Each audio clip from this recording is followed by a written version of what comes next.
selamat pagi adik-adik mahasiswa. Memulai perkuliahan kita pada hari ini, kita minta saudara kita, adik kita, Saryani, membuka dalam doa. Baiklah Bapak dan teman-teman sekalian, sebelum kita memulai perkuliahan, kita bersatu dalam doa. Bapak yang baik, Bapak yang bertata dalam kerjaan surga, segala puji dan syukur kami menturunkan kepada-Mu ya Bapak, di mana pada pagi hari ini Engkau masih memberkati kami, memberikan kami nafas kehidupan. Bapak, sebentar kami akan memulai perkuliahan kami, berkati perkuliahan kami dari awal pertengahan hingga akhirnya. Seluruh aktivitas kami selanjutnya akan serahkan dalam tangan pengasihan-Mu. Terpuji dan termulialah nama-Mu ya Tuhan, kini dan sepanjang segala masa. Amin. Amin. Baik, terima kasih adik-adik mahasiswa. Pada pagi hari ini kita akan melanjutkan perkuliahan kita. Kita minggu lalu sudah berbicara pertemuan kita yang lalu tentang objek kajian sosiologi agama, pendekatan ilmiah, rasional, dan empirik.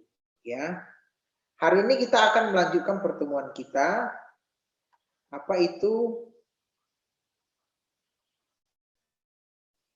Tentang perbedaan dan persamaan sosiologi agama dan ilmu sosial lain tentang agama, dan pentingnya sosiologi agama serta bagaimana mencapainya. Ya, pada pertemuan kita yang lalu saya sudah memberikan tugas kepada adik-adik semua. Sekarang saya mau bertanya tentang tugas itu kepada adik-adik. Dikatakan, sebutkan perilaku ritual keagamaan yang Anda lakukan dan mengapa ritual keagamaan tersebut Anda lakukan. Bagaimana Cici? Berikan dulu komentarmu. Perilaku ritual keagamaan yang kau lakukan itu apa dan mengapa ritual keagamaan itu kamu lakukan?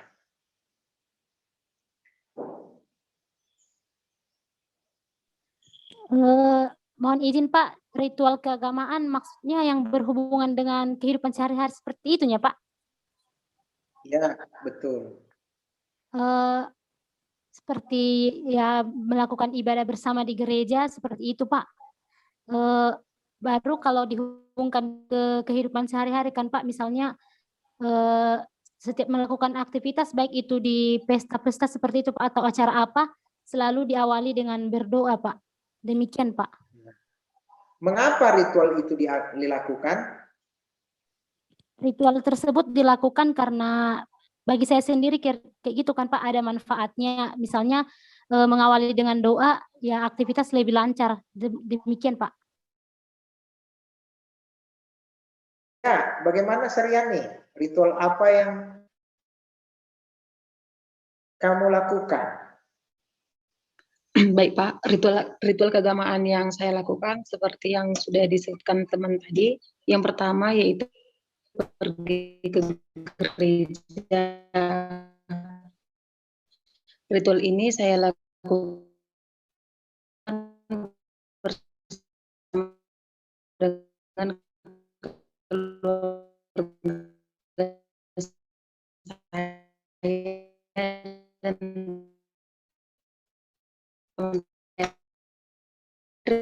bagi saya bukan sesuatu saya tidak berdoa. Saya pikir ternyata ketika saya ingin melakukan sesuatu saya harus berdoa. Makanya saya katakan ritual keagamaan itu sudah menjadi kebutuhan bagi saya Pak. Terima kasih. Baik. Sekarang Prima ya. Dengan siapa Prima melakukan ritual keagamaan? Dengan siapa Prima melakukan ritual keagamaan? Sesama sama keluarga, lingkungan masyarakat. Kenapa itu dilakukan bersama?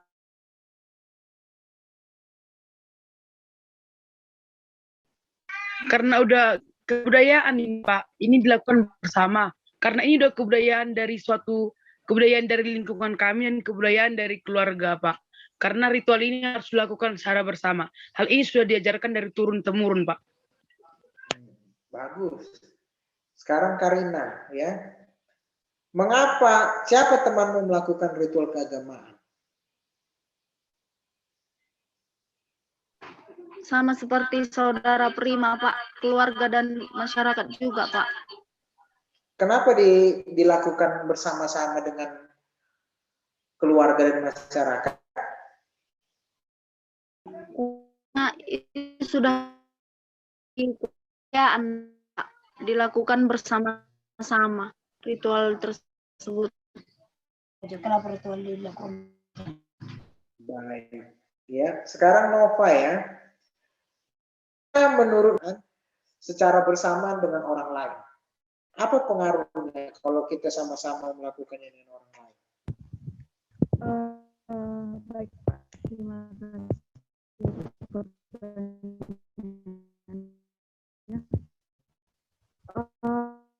Kalau menurut saya sendiri, kenapa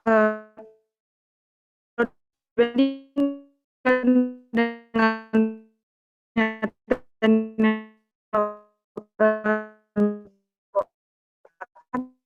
apa itu banyak untuk di kalau sendiri kenapa harus banyak yang melakukan keagamaan itu atau ritual puji Tuhan supaya seperti itu, Pak. Baik. Ya. Sekarang Monica. Monica, kenapa? Apa pengaruh sosial dilakukannya ritual keagamaan itu dengan orang lain? Apa pengaruhnya kamu lakukan ibadah itu dengan orang lain? Mohon diulang, Pak. Macet, Pak. Apa pengaruhnya ibadah itu kamu lakukan dengan orang lain?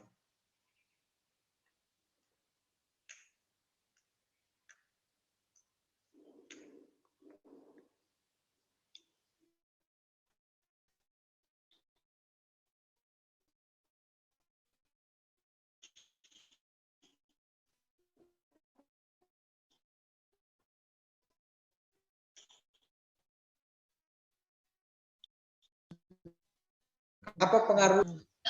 Nah, seperti yang sudah dikatakan Nova tadi kan, Pak.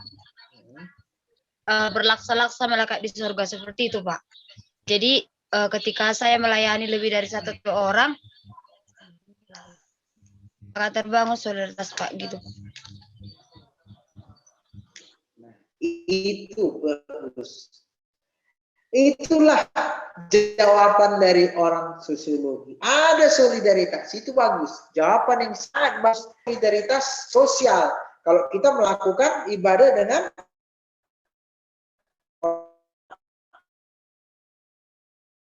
lain. Kan materi kita pada hari ini, melanjutkan materi kita yang lampau, yakni tentang sosiologi agama dan ilmu sosial lain tentang agama dan pentingnya sosiologi agama serta mencapainya. Bisa ditampilkan dalam layar kita ya. Slide kita yang ketiga ini. Ya. Bisa ditampilkan. Berikan dulu pandangan Sonia, gambar yang pertama ini Sonia. Baik, Pak. Menurut pandangan saya, Pak, dari gambar pada slide pertama ini, kita dapat melihat bahwa bentuk dari sosialisasi yang dimana toleransi antar agama. Di sini kita dapat melihat beberapa simbol atau lambang dari agama yang berbeda-beda. Terima kasih, Pak. Baik. Dia melihat, kita sudah berbicara, simbol itu seperti gereja, simbol itu seperti salib, bulan bintang, ya kan? Bagaimana pandanganmu lagi, Cici, mengenai gambar ini? Menurut saya, Pak, yang ada di gambar slide 1 memperlihatkan adanya perbedaan agama tidak hanya satu dan sesuai dengan simbol masing-masing, menandakan ada Kristen seperti itu, Pak, tanda salib seperti itu. Menurut saya, Pak. Baik. bagaimana persamaan dan perbedaan sosiologi agama dan ilmu sosial lain tentang agama, dan pentingnya sosiologi agama dan cara mencapai. Kita lihat slide berikut. Beberapa metode perbandingan agama. Ada metode fenomenologi. Apa itu fenomenologi? Dikatakan oleh Edmund Husserl, ya,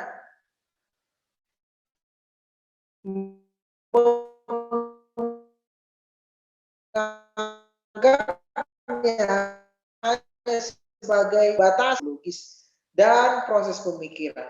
Segera pendekatan fenomenologi ini digunakan untuk menerangkan lapangan-lapangan seni, hukum, agama, dan sebagainya. Fenomenologi agama dikembangkan oleh Max Scheler, Rudolf Otto, Jean Haring, dan Gerardus van der Hoe. Tujuannya adalah melihat ide-ide agama, amalan-amalan, dan lembaga-lembaganya dengan mempertimbangkan tujuannya, namun tanpa menghubungkan dengan teori filosofis, teologis, metafisis, atau psikologis. Jadi ada metode fenomenologi, hanya melihat fenomena. Oh, terjadi bentrok antara umat Kristen dengan umat Islam. Udah, sampai situ aja dia. Dia tidak melihat ada hubungan dengan yang lain, baik filosofi, baik teologi, baik metafisis, atau psikologis. Kalau dia hubungkan dengan keributan umat beragama itu dengan teologi, oh karena apa terjadi keributan? Karena ada dalam masyarakat, dalam beragama Kristen misal, kita itu menyiarkan agama, menjendingkan, apa dikatakan, sebarkanlah, ya, beritakanlah sampai Yudea, Samaria, sampai ke ujung bumi. Itu kan kajian teologis. Dia kalau orang fenomenologi nggak sampai ke situ, dia hanya melihat fenomenanya saja. Terjadi bentrok, udah. Kenapa bentrok itu? Ya urusan-urusan mereka lah itu katanya. Dia nggak terlalu dalam ke situ, ya kan? Ya, oke, kita lanjut. Ada lagi metode 4 macam studi fenomenologi. Yang pertama, fenomenologi agama. Secara umum juga disebut morfologi agama, yaitu deskripsi fakta keagamaan yang secara teratur. Suatu perbandingan di antara satu dengan lainnya untuk membedakan yang sama dan yang tidak sama. Suatu pengklasifikasian yang rasional atas dasar analisis yang bersifat empiris dan kategorisasi yang bersifat deskriptif. Pada prinsipnya, fenomenologi agama secara umum seperti mendapatkan tempat. Kedua, fenomenologi agama khusus. Studi ini melahirkan suatu kumpulan fenomena pokok. Seperti di satu pihak bermacam dewa, tumbuh-tumbuhan, bermacam-macam korban, ya, yang berbeda-beda, ya, aneka ragam tipe, ya kan?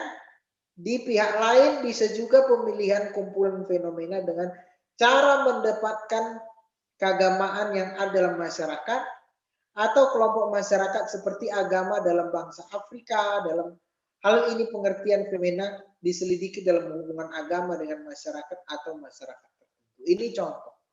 Jadi ada juga dalam fenomena agama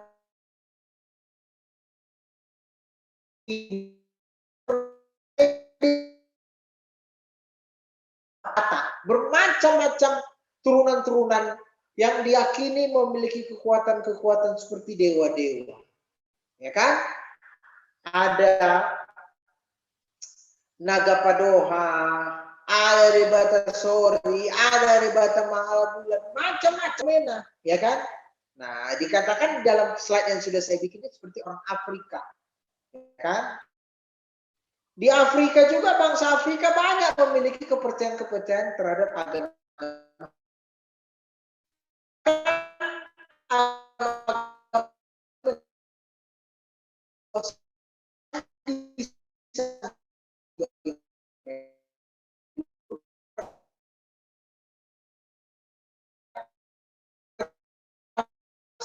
manusia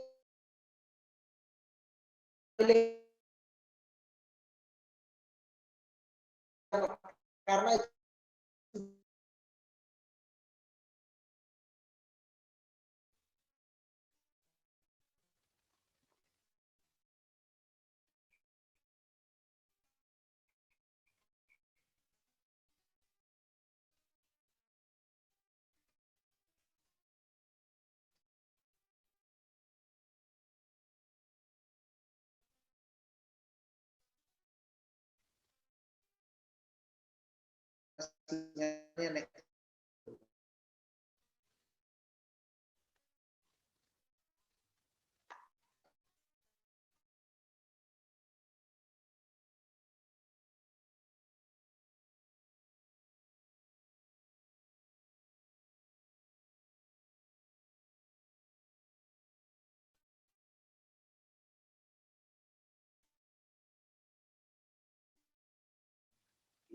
manusia dengan segala sifat yang dimilikinya, kualitasnya, kemungkinan-kemungkinan, serta permasalahan-permasalahannya.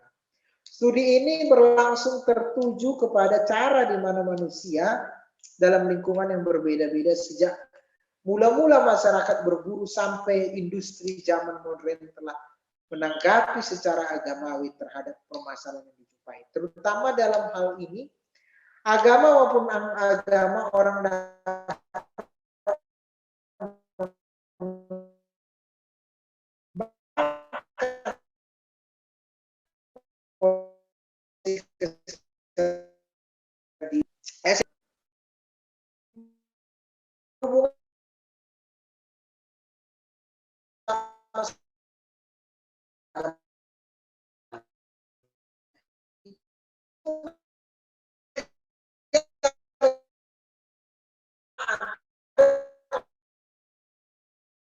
apa sebetulnya slide yang kelima ini sedikit ya supaya lebih paham lagi. Berikan dulu gambaran mengenai gambar ini, adikku Monita Burbarus. Ya. Gambaran nomor 5 ini. Berikan dulu komentarmu. Bagaimana? Monita Burbarus? Maaf Pak, suaranya terputus-putus Pak. Iya. Berikan dulu komentarmu mengenai gambar nomor 5 ini. Baik Pak, menurut saya gambar nomor 5 ini adalah gambar dari berbagai agama, berbagai suku, dan juga berbagai profesi Pak. Ya. Inilah gambaran tentang beragam-ragam suku, agama, profesi. Ya. Mereka bergandeng tangan, ya kan? Ayo, berikan dulu komentarmu. Si Sonia Manik.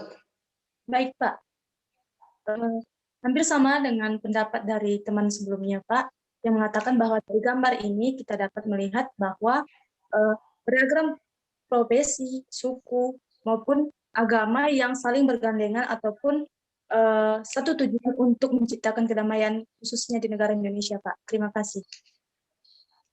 Baik, bagus sekali. Ya. Jadi sekarang kita melihat sosiologi. Nah, kenapa tadi saya kasih gambar pengantarnya? Beragam-ragam orang, masyarakat. Sekarang kita lihat beragam-ragam orang masyarakat melakukan aktivitas keagamaan. Itulah metode sosiologi. Dari terhadap agama melahirkan berbagai teori. Di antaranya teori yang dikemukakan oleh Auguste Comte biasanya dianggap sebagai pendiri sosiologi modern. Teori ini umumnya sebenarnya secara substansi berdasarkan pada suatu pandangan tentang agama. Penyelidikan agama secara sosiologi sebenarnya telah menerapkan adanya pengaruh masyarakat atas agama dan gejala-gejala dan sebaliknya juga. Pihak idealisme seringkali tidak mempertimbangkan dipengaruhinya agama oleh faktor kemasyarakatan, tetapi di lain pihak mau memikirkan dan Marxis membuat kesalahan untuk semata-mata mau mencap agama sebagai gejala sosial saja. Nah, jadi menurut Marxis, materialisme kelihatannya tidak sangsi memaksakan pendapatnya tentang agama. Mereka cenderung meneliti hal-hal yang berhubungan dengan ritual, pengalaman-pengalaman agama, dan juga lembaga-lembaga. Di samping itu, mereka juga memusatkan perhatian kepada ajaran-ajaran dan cerita keagamaan. Jadi ada perbedaan ya. Sebagaimana dikatakan Marxis, tidak cukup kita meneliti hal-hal agama terhadap ritual-ritual ya, tapi kita juga berbicara tentang agama, kita juga melihat cerita-cerita keagamaan. Kenapa orang melakukan ritual-ritual keagamaan seperti pembahasan kita minggu lalu, dilakukan pun ritual-ritual keagamaan itu, diberikan pun rokok,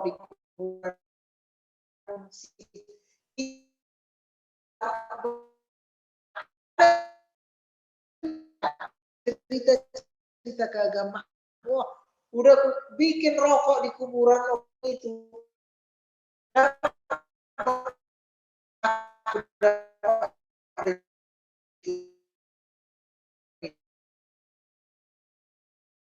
Cerita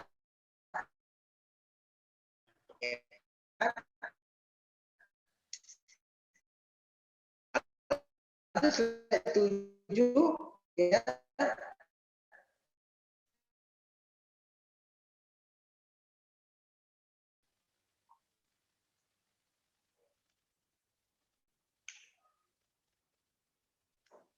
Oke, kita lanjut metode ilmiah ya.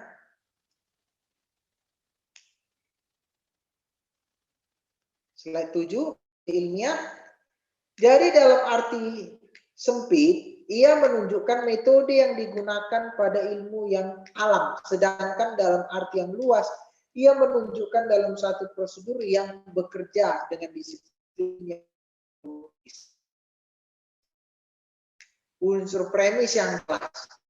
Dalam agama sebenarnya harus dipertimbangkan berkenaan dengan aliran dan cara ilmiah. Kita mempunyai alasan untuk menentang pluralisme bahkan dualisme dalam masalah-masalah metode ilmu pengetahuan. Kebenaran suatu kosmos dalam suatu adalah satu. Oleh karena itu pengetahuan juga suatu penghayatan itu sangat penting sekalipun kita tidak setuju dengan metode ini harus disatukan. Ini merupakan keharusan. Jadi berbicara tentang agama tidak bisa satu metode, tapi harus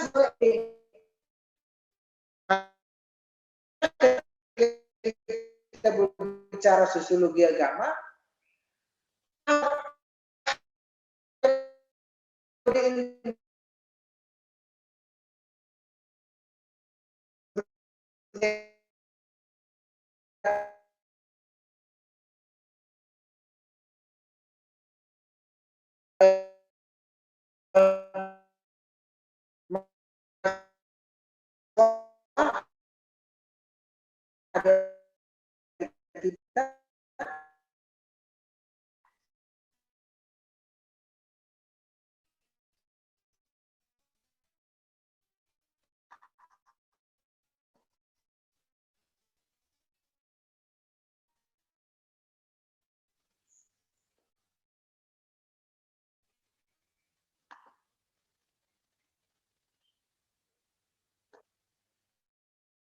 silahkan berikan komentarnya, Rita. Slide 8 ini adalah merupakan bentuk puzzle atas setiap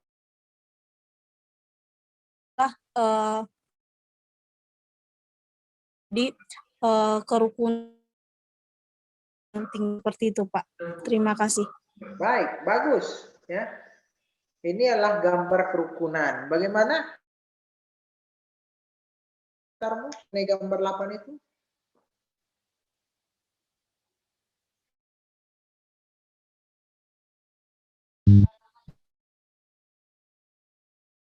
Gimana?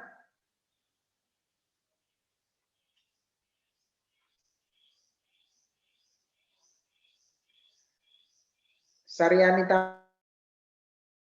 mengenai gambar itu.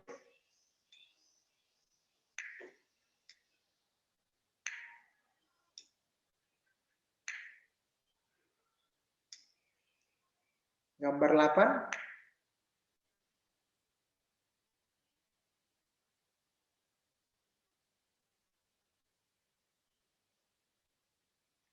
Ya.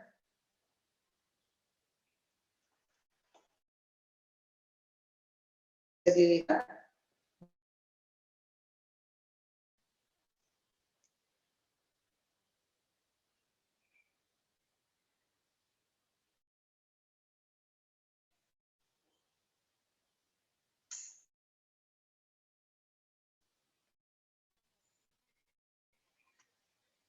karena sinyal host kita ya kurang baik.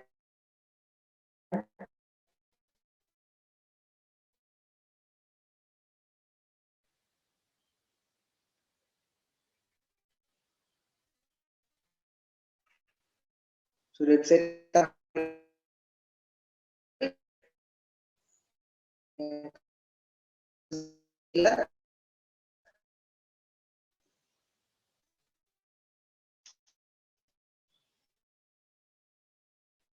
ya. Baik, kita lanjut ya.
Ya.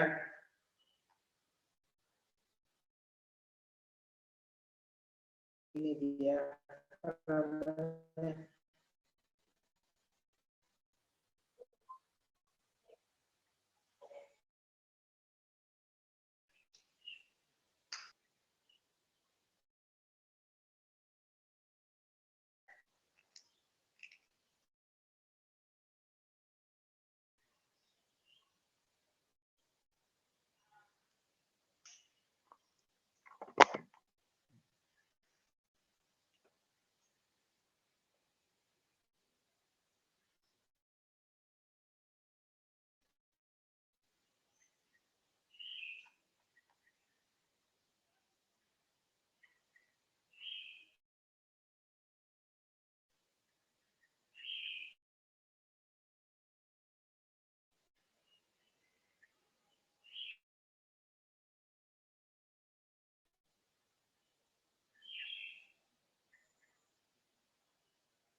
Ya, silakan. Berikan komentarnya dulu, Sonia, gambar itu 8.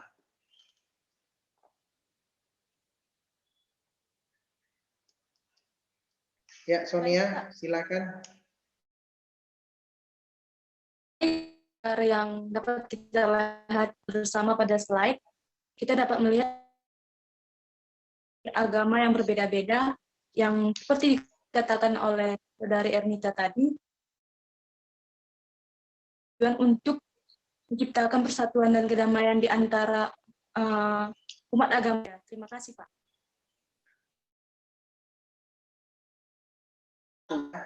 Bisa disatukan. Sekarang kita lihat metode antropologi. Perhatian kepada kebudayaan primitif ditulis pada dan tanpa teknik. Dengan demikian untuk melakukan praktek antropologi, menurut Van Baal, agama tidak secara satu persatu. Selaku agama, satu suku, bangsa, sejemaah, segereja, dan sebagainya. Sebab itu setiap agama harus diteliti sebagaimana suatu sistem dan satu seluk-beluk yang benar.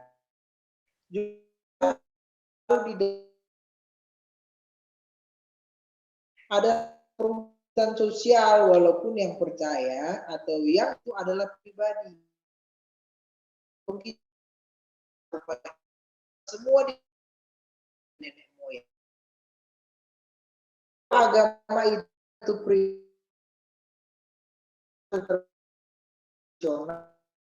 itu berdasarkan kita pada setiap susun diwariskan, dan memang setiap generasi mengadakan sedikit-sedikitnya perubahan dan tambahan terhadap warisan itu. Tapi ada jelas bahwa setiap generasi dan individu mulai menerima agamanya selaku amal terhadap agama berdasarkan kitab suci. Metode antropologi hanya tepat digunakan meneliti agama primitif. Nah ini, jadi metode antropologi itu agama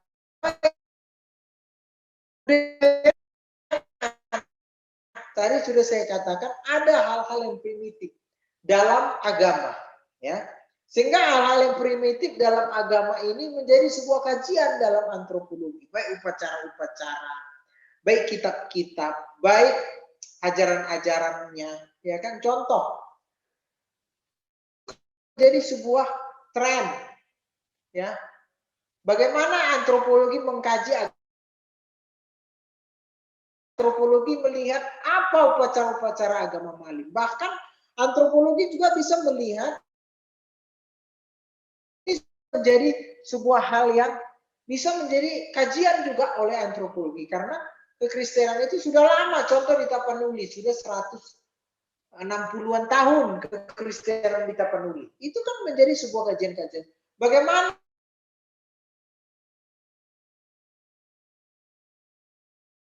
dilakukan oleh orang-orang Kristen waktu zaman misionaris ada di sini. Bagaimana setelah misionaris tidak lagi ada? Contoh, itu kan menjadi sebuah kajian antropologi. Nah, sekarang metode teologi, suatu pendekatan yang normatif subjektif terhadap agama adalah pendekatan teologi. Pada umumnya pendekatan ini dilakukan dari dan oleh penganut sesuatu agama dalam usahanya menyelidiki agama lain. Maka pendekatan ini bisa juga disebut pendekatan atau metode tekstual atau pendekatan logis dan deduktif. Nah ini teologi. Kitab, berdasarkan kitab wahyu, diwahyukan kepada Yohanes di Pulau Patmos katanya kan, ya itu kan ada pewahyuan, ya kan. Contoh ya kepada Paulus, kepada adalah teologi yang menggunakan menafsirkan, tertulis di situ bahwasannya hormatilah ayah dan ibumu supaya lanjut umur. Dalam bahasa Batak, ikon parsangapon mudo natoras, harus ikon, marikon. Berbeda dalam bahasa Indonesia, hormatilah ayah dan ibumu, akan berbeda kan. Dalam bahasa Batak, ikon, harus, penegasan dia. Ah itu kan teologi yang bermain di situ, ya. Itulah, seperti itulah. Oke, kita lanjut ke 11. Seorang ahli sosiologi yang paling berpengaruh sejak abad 19 adalah Max Weber.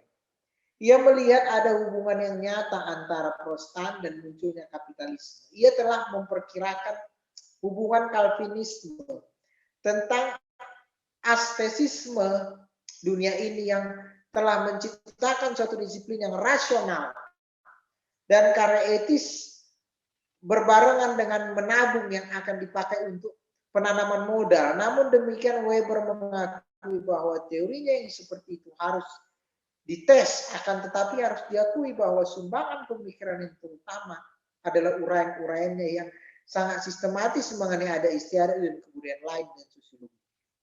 Tujuannya dengan Islam yang di India, Cina sangat berpengaruh, begitu juga telah menghidupkan berbagai kategori dalam bidang agama yang sudah dijadikan alat perbandingan dengan bermacam-macam metode perbandingan. Nah, ini contoh Weber. Dia meneliti tentang etika lebih banyak mengumpulkan uang-uang dibandingkan orang non-Protestan. Karena ada pemahaman teologi orang Protestan bahwasanya siapa yang bekerja, siapa yang makan harus bekerja. Barang siapa yang bekerja harus makan. Itu kan ada dalam Alkitab. Itu yang dipahami oleh mengenai agama-agama, kepercayaan-kepercayaan orang-orang di Cina, di India, Islam dan Yahudi. Nah itu, ya kan?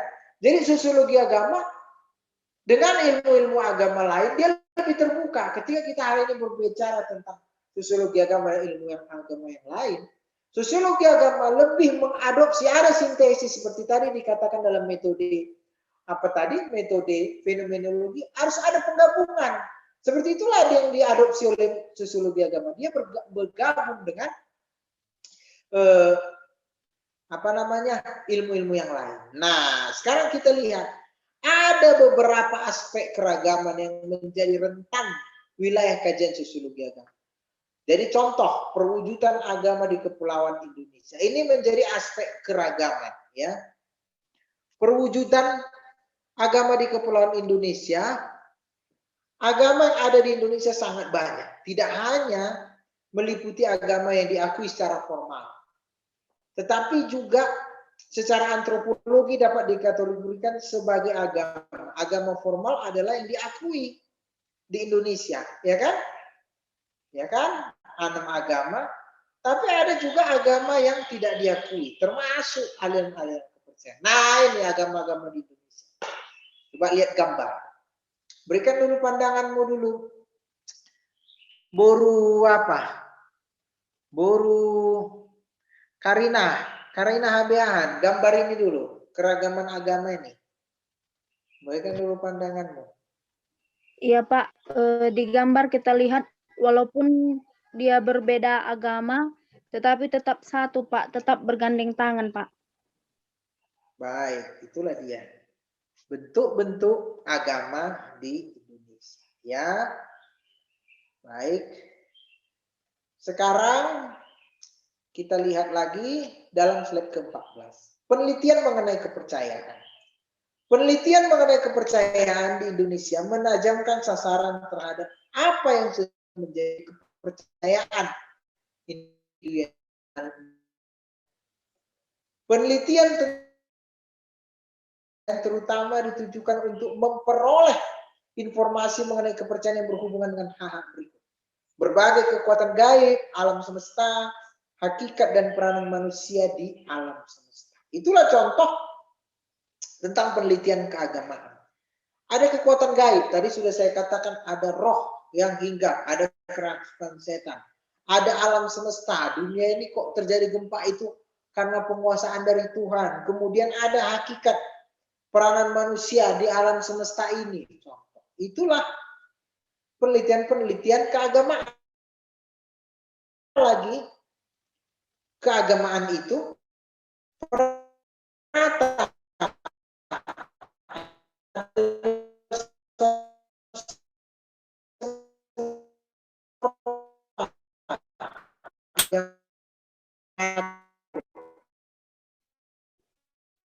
kemudian ada hari manusia surga.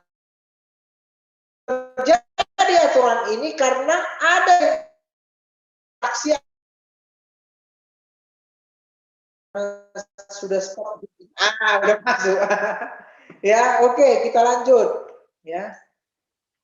Ya, oke, kita lanjut. Ada dikatakan penelitian yang mengenai organisasi yang berhubungan dengan suatu agama. Organisasi yang berhubungan dengan suatu agama ya yang dibuat pemerintah untuk bentuk lembaga formal ya yang meneliti keagamaan yang berhubungan dengan keagamaan ini adalah Departemen Agama. Termasuklah sekarang Anda ini di Akan Tarutung, ya kan? Kemudian Majelis Ulama, PGI, Persatuan Gereja, Wali Gereja, Organisasi Pendidikan Keagamaan, termasuklah kita YKN kan? YKN, IAIN, ya kan? Dan organisasi politik, ya. Oke. Slide 17, ini gambar. Nah, ini lagi. Kita berbicara tentang persamaan dan perbedaan. Bagaimana cara mencapai agama? Ya. Bagaimana cara mencapai agama? Ya. Slide 18. Ya. Slide 18 ya. Slide 17 ada gambar. Bisa diberikan komentar dulu biar agak tenang dulu ya. Si Prima berikan dulu komentarmu mengenai gambar 17 itu. Ya, host kita. Ya, silakan Prima, gambar 17. Iya Pak, dari gambar itu dapat dijelaskan bahwa pemimpin-pemimpin setiap tempat ibadah atau pemimpin setiap agama bersama rukun Pak. Dan juga kan ada juga organisasinya Persekutuan Agama Seluruh Indonesia.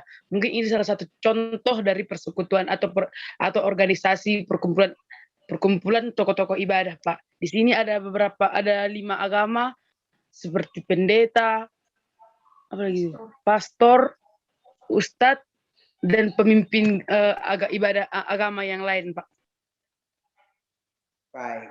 Ya, itu dia seperti dikatakan si Prima tadi. Sekarang bagaimana mencapai sosiologi agama itu? Mencapai sosiologi agama itu peran penting adalah tokoh-tokoh yang dikatakan si Prima tadi. Ada ulama atau pendeta, ada pengajar, ada pejabat, ada pengarang, ada abangan, ada kaum awam. Masuk kalian. Kenapa kalian dibuat prodi sosiologi agama? Termasuk kalian supaya bisa menjadi orang terpelajar, memberikan pemahaman untuk mencapai sosiologi agama dalam masyarakat itu. Itulah dia. Nah, slide 19. Penelitian mengenai agama dan pelapisan sosial. Nah, ini apalagi mau skripsi.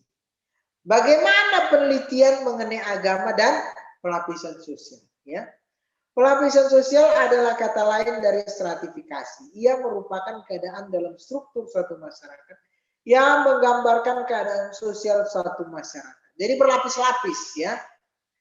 Dalam menempuh pendidikan formal, keterlibatan dalam kegiatan politik, dan berbagai tindakan kedalaman pengetahuan agama. Pelapisan sosial berdasarkan keadaan ekonomi bisa melahirkan pelapisan orang kaya ya.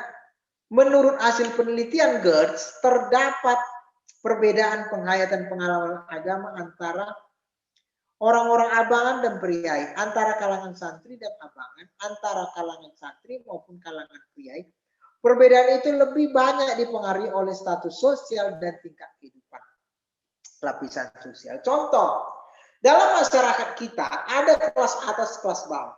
Tapi kelas yang aktif dalam kegiatan keagamaan adalah kelas atas, tapi yang menghayati kegiatan keagamaan itu adalah kelas bawah.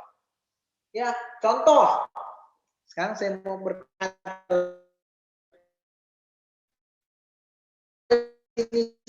Sinova, siapa sekarang? Si Prima mengenai kegiatan keagamaan. Siapa yang aktif di gereja, Prima? Baik Pungguan Ina, baik Pungguan Amal. Kamu gerejanya apa? KBP, Pak. Ya, yang aktif di dalam Pungguan itu kelas atas apa kelas bawah? Menengah atas apa kelas bawah? Yang aktif ikut dalam kegiatan-kegiatan? Menengah ke atas, Pak. Yang di gereja saya, Pak. Menengah ke atas, Pak. Nah, kenapa kelas menengah atas aktif dalam kegiatan keagamaan?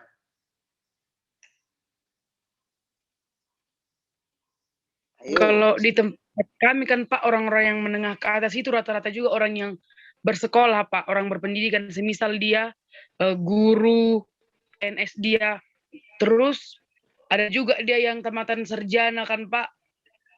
Mereka yang paling berperan di dalam gereja itu Pak.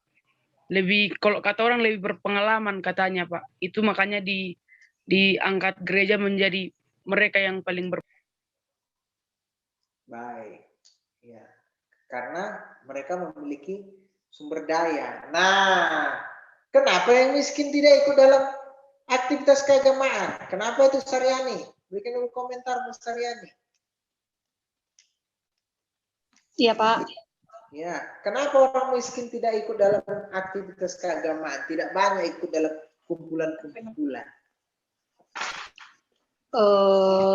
Kalau di gereja saya Pak, sebenarnya mereka bukannya tidak aktif, tapi kalau yang saya lihat Pak, merasa minder dengan orang-orang yang kelas menengah ke atas Pak. Nah itu ada minder, bagus itu pertanyaan itu, karena mereka minder, ya itu bagus itu. Itulah situasi yang bisa didapatkan secara sosiologi. Itulah, sekarang saya mau tanya Saryani, kalau teologi bisa nggak menjawab itu Saryani?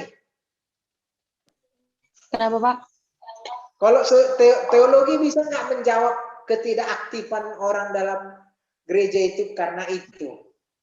Bisa nggak dianalisis teologi? Enggak, karena sosiologi yang bisa menganalisis seperti itu. Itulah dia. Nah, termasuklah itu ada pelapisan, ya kan? Sekarang kita lanjut slide 20. Slide 20 ya, host kita ya. Penelitian agama dan masyarakat daerah. Adapun yang dimaksud masyarakat daerah dalam bahasa Inggris disebut dengan community, ya. Adalah masyarakat yang mendiami daerah yang diikat oleh adat istiadat. Masyarakat daerah biasanya bersifat homogen. Artinya tidak terlalu banyak variasi dan bidang-bidang kehidupan, ya. Slide 21. Ya. Setiap golongan sosial mempunyai kebiasaan-kebiasaan sosial yang disebut, ya, budaya kelompok memberikan ciri. Ciri sosial itu termasuk berlaku pada aspek kehidupan anggota kelompok dalam aspek keragamannya. Jadi itulah mengapa terjadi penelitian mengenai golongan sosial tadi. Karena setiap golongan mempunyai kebiasaan-kebiasaan. Kebiasaan kelas atas aktif dalam kegiatan organisasi. Tapi kelas bawah lebih menghayati, lebih percaya bahwa Tuhan itu menolong dia. Nah, kemudian penelitian mengenai gerakan keagamaan. Gerakan yang dimaksud yaitu sentimen. Keagamaan telah sering terjadi. Gerakan itu berupaya melawan terhadap kesewenangan, penguasaan atau perlawanan terhadap tuan tanah, atau berupaya protes terhadap ketidakpuasan sosial. Nah, itu juga menjadi penelitian keagamaan, ya. Ada gerakan-gerakan tentang protes terhadap pemilikan tanah. Itu banyak di daerah, ya. Nah, sekarang kita lihat slide 23. Penelitian mengenai perasaan dan pengalaman keagamaan. Pengalaman keagamaan, ya, seperti pengalaman merasakan mukjizat, ya kan, itu termasuk penelitian-penelitian mengenai pengalaman keagamaan, ya. Slide ke-23. Bersifat pribadi, selanjutnya perasaan religius, itu juga penelitian-penelitian yang berhubungan dengan sosiologi agama. Nah, slide 24. Nah, ini kami berbeda, ya.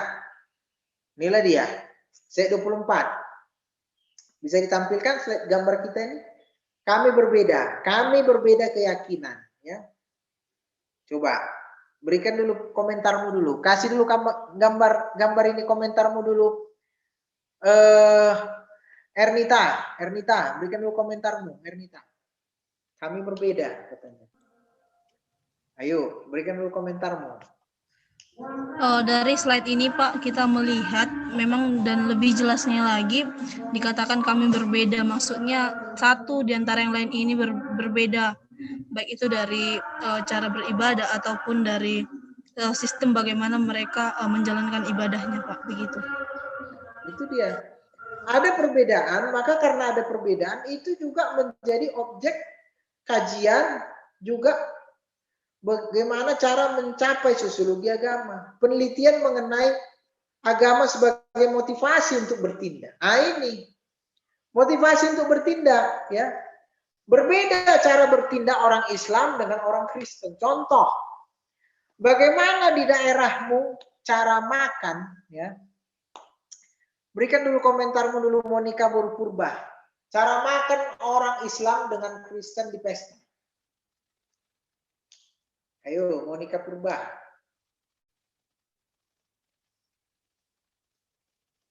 Mana si Monica Purba? Monica Purba. Nggak muncul dia? Sinyalnya kurang bagus. Prima, apa bang? Berikan dulu. Oh, Monica Purba, ya silakan. Bagaimana cara makan mereka? Menurut yang saya ketahui kan Pak,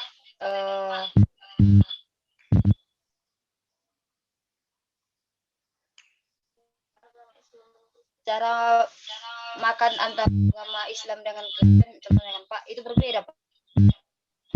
Kalau misalnya mengikuti kegiatan Islam. Bagaimana tata cara perbedaan mereka? Tempatnya bagaimana?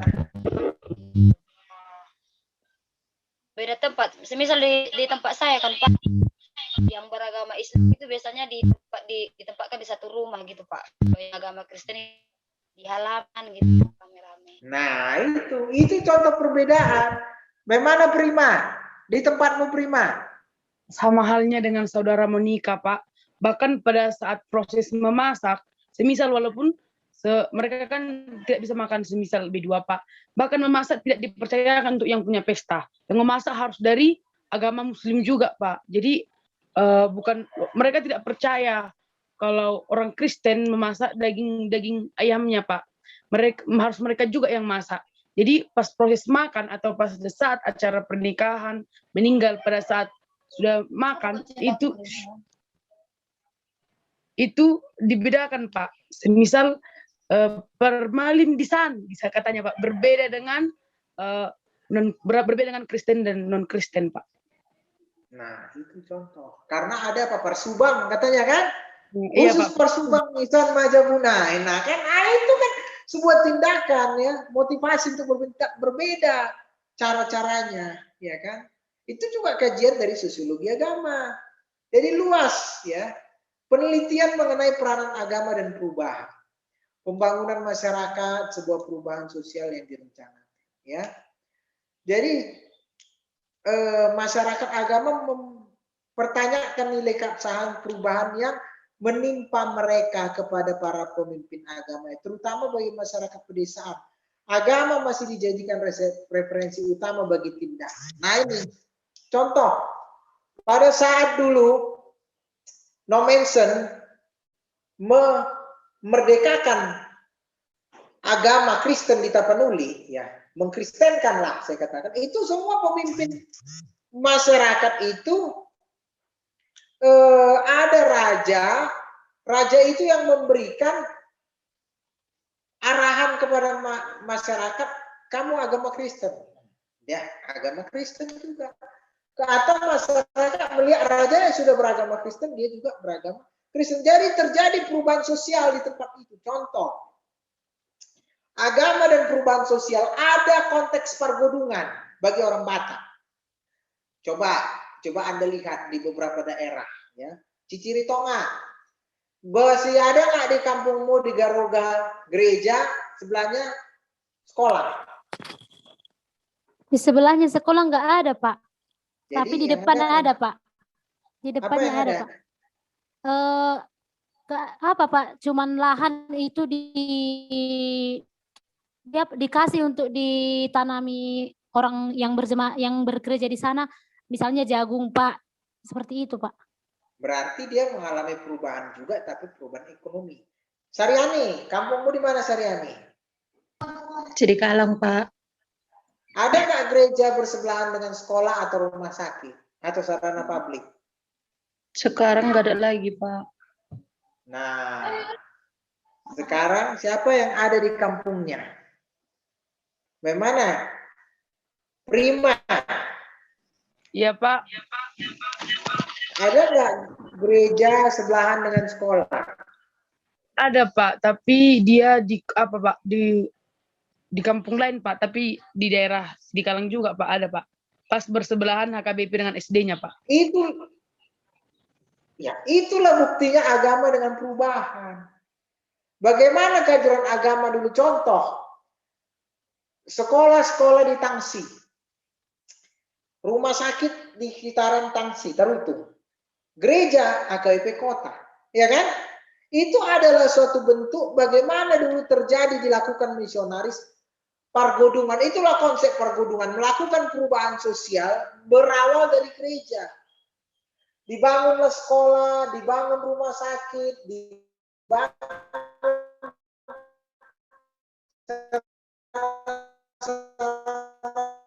publik,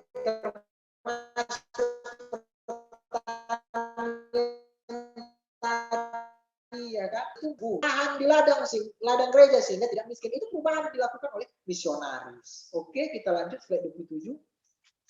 Ada lagi agama sebagai faktor integrasi. Ya. Bisa ditampilkan lagi dalam slide kita, host. Agama sebagai faktor integrasi masyarakat. Ya. Agama sebagai faktor integrasi masyarakat. Bisa ditampilkan? Apa gangguan sinyal? Ya. Bisa, Pak. Ya, silahkan. Tadi Monita ya. Ya.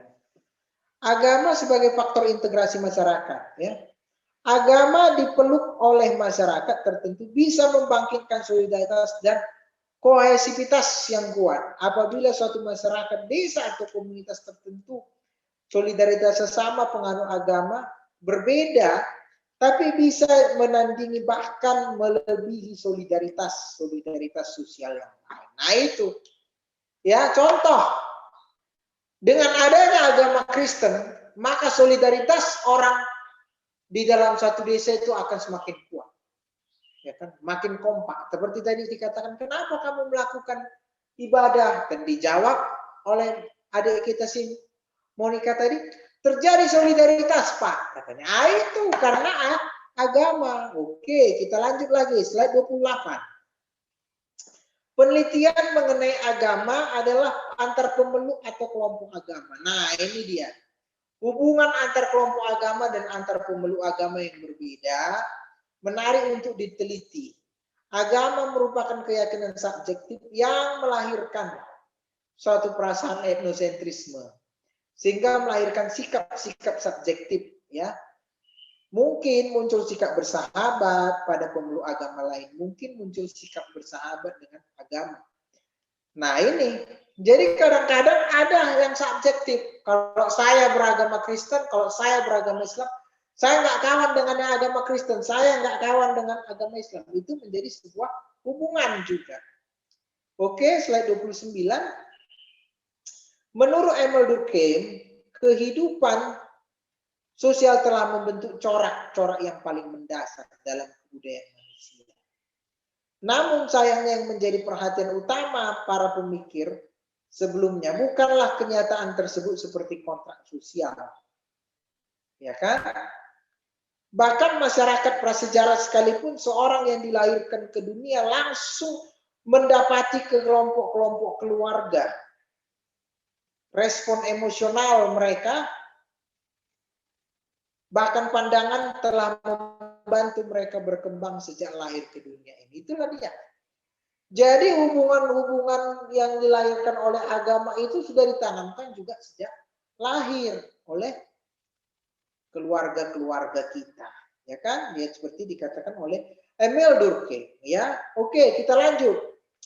Jadi Karena sudah ditanamkan dalam keluarga misal, gak usah kau kawan isianu, gak usah kau kawan isianu, beda itu dan kita beda. Jadi nggak ada rasa saling menghargai. Coba berikan gambar, komen dulu gambar 30 ini, gambar 30. Berikan dulu komentarmu dulu. Monita, gambar 30 mengenai kerukunan. Kamu kan di tebing, tebing kan terkenal dengan kerukunan umat beragama. Gambar 30 ini. Ya, ditampilkan dulu ya, gambar 30 ya. Ya. Bagaimana Monita? Boru barus.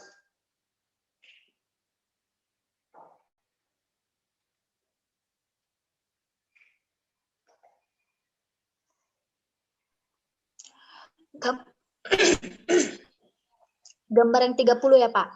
Ya. Dari gambar ini, saya bisa melihat adanya kerukunan dari antara setiap umat, mulai dari materinya, mulai dari hari rayanya, semua rukun ya Pak. Kalau di tempat saya, di tebing tinggi, tepatnya, masyarakat di tebing tinggi rukun, di mana mereka bisa saling menghargai, rasa toleransinya juga cukup tinggi Pak di tebing tinggi. Bahkan kemarin ada satu kejadian di mana waktu umat Muslim melakukan sholat Idul Adha, sholat hari mereka, umat Kristen mereka menjaga sekitaran tempat ibadah mereka gitu Pak, menjaga di tempat ibadah umat Muslim melakukan sholat gitu Pak. Bagus. Menurut kamu kenapa terjadi toleransi, saling menghormati, saling menghargai itu? Apa yang menyebabkan itu? Maaf Pak, suaranya putus-putus Pak. Apa menurut kamu yang menyebabkan umat Kristen itu atau umat Islam itu saling menghargai? Apa penyebabnya?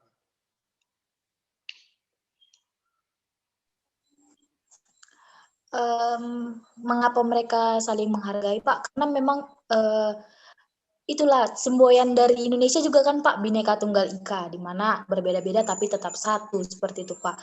Jadi dari rasa saling menghargai ini, dari rasa toleransi ini, mereka menciptakan suatu kerukunan Pak, yang di mana kerukunan itu juga bisa berdampak yang positif untuk mereka seperti itu Pak. Baik, ya itu berarti penanaman nilai-nilai Pancasila sudah bagus di tebing tinggi ya. Itu dia. Oke.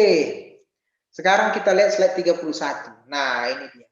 Tadi sudah kita belajar perbedaan persamaan sosiologi agama dengan ilmu-ilmu sosial yang lain, khususnya dari teologi, antropologi, ya kan, dan metode empiris dan fenomenologi. Sekarang kita mau melihat bagaimana apa itu tentang peranan dalam masyarakat. Ini cara mencapainya, ya kan? Cara mencapainya. Pentingnya tadi kenapa pentingnya? Pentingnya sudah kita lihat dari penelitian-penelitian yang dilakukan. Itulah pentingnya sosiologi agama. Penelitian tentang ini, penelitian tentang ini, penelitian tentang ini. Kita teliti ini, kerukunan, konflik, dan sebagainya. Nah, sekarang bagaimana cara mencapainya? Cara mencapainya adalah kita lihat sosiologi agama itu dalam masyarakat. Sosiologi agama membantu para pemimpin agama dalam mengatasi masalah-masalah sosio-religius yang tidak kalah beratnya dengan masalah non-keagamaan dalam bidang teoritis. Ya, di mana para ahli keagamaan memerlukan konsep dan resep ilmiah praktis yang sulit diperoleh dari teologi. Maka sosiologi agama memberi sumbangan. Bagaimana caranya memberikan sumbangannya? Ya kan? Kedudukan sosiologi agama, slide ke-32 ya, lanjutkan ya, host kita ya. Kedudukan sosiologi agama sangat dekat dengan sejarah dan filsafat. Merupakan suatu refleksi dan analisis sistematis terhadap masyarakat. Tujuannya hendak mengungkapkan pola sosial dasar dan perannya menciptakan masyarakat. Di dalamnya ditujukan kekuatan sosial yang mendorong berdirinya unsur-unsur budaya. Contoh, ketika bangsa kita lagi sibuk sekarang masalah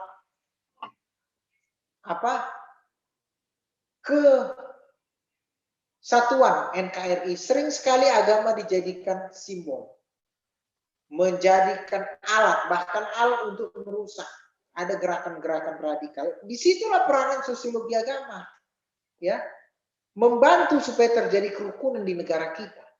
Nah, slide 33, sosiologi agama memusatkan perhatian terutama untuk memahami makna yang diberikan oleh suatu masyarakat kepada sistem agamanya sendiri dan berbagai hubungan antar agama, ilmu pengetahuan dan teknologi. Para sosiolog agama berusaha menetralkan emosi mereka ketika mengkaji agama yang berbeda dengan agama lain, namun tetap objektif. Itulah dia materi yang saya sampaikan. Kira-kira ada pertanyaan dari adik-adik tentang materi kita? Silahkan. Bagaimana Cici Ritonga? Berikan komentarmu.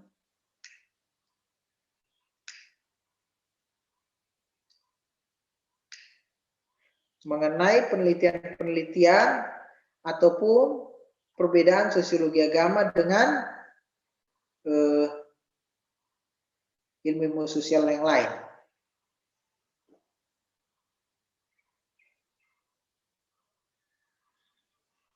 Ya, Cici.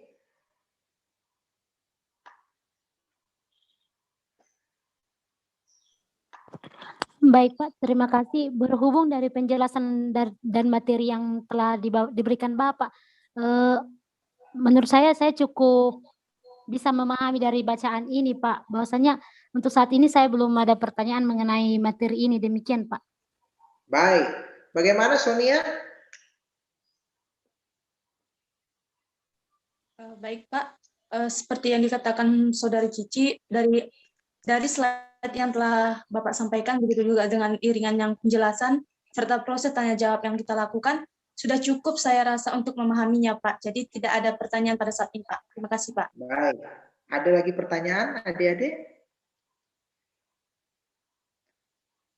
Kalau tidak ada, ya saya karena cukup jelas dan sudah kita iringi tadi di dalam paparan saya diskusi-diskusi, ya, maka saya akan memberikan tugas untuk nanti pertemuan berikut kita bisa kembali lagi mereview perkuliahan kita. Jadi apa itu fungsi dari agama dan apa fungsi agama masih relevan saat ini? Yang kedua, apa kehadiran agama memberikan dampak terjadinya integrasi sosial?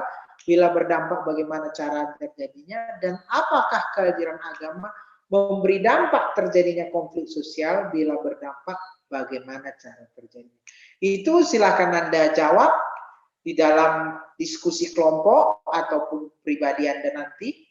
Tapi kalau memang tidak bisa dijawab agak sulit, bisa dilakukan diskusi kelompok yang sudah kita sepakati sebelumnya. Mana nanti pada pertemuan kita berikut nanti akan Anda paparkan, Anda jawab nanti pertanyaan ini yang merupakan review daripada pertemuan kita hari ini. Baik, sebelum saya tutup, perkuliahan kita akan saya terlebih dahulu menyimpulkan hasil daripada perkuliahan kita.